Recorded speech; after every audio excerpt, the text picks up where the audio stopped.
امسح ذنوبك كلها في 5 دقائق. الرواية الثالثة كما جاء عند ابن حبان بسند صحيح. دي بقى هنقولها امتى؟ دي هنقولها لما نكون داخلين ننام، هنقولها مع أذكار النوم. تمام كده؟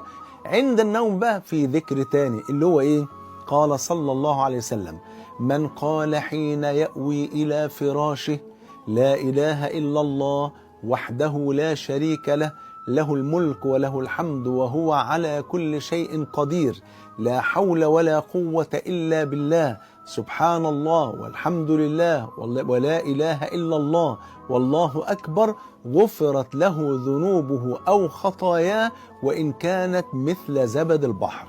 ذكر رقم 4 كما جاء في الحديث الذي رواه الإمام مسلم أن النبي صلى الله عليه وسلم قال: من قال حين يسمع المؤذن، يعني بعد ما يخلص المؤذن: وأنا أشهد أن لا إله إلا الله وحده لا شريك له وأشهد أن محمدا عبده ورسوله، رضيت بالله ربا وبالإسلام دينا وبمحمد صلى الله عليه وآله وسلم نبيا، غفر الله له ما تقدم من ذنبه. كل الذنوب اللي فاتت تتغفر وترجع الصحيفة بيضاء ما شاء الله ما فيهاش ولا ذنب.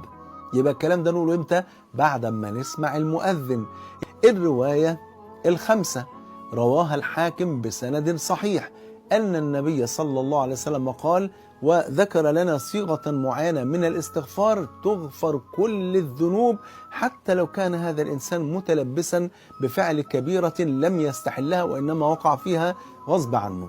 قال صلى الله عليه وسلم: من قال أستغفر الله الذي لا إله إلا هو الحي القيوم وأتوب إليه، غفر له وإن كان فر من الزحف.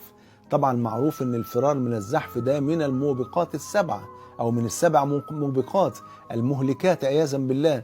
ورغم ذلك حتى لو كان فر من الزحف وقال هذا الذكر فهذا لا يمنع أن تغفر له كل الصغائر ولو كان متلبسا بكبيرة من الكبائر كما قال أهل العلم. وأختم لحضراتكم بسيد الاستغفار كما جاء عند البخاري: سيد الاستغفار أن تقول: اللهم أنت ربي لا إله إلا أنت خلقتني وأنا عبدك إلى آخره.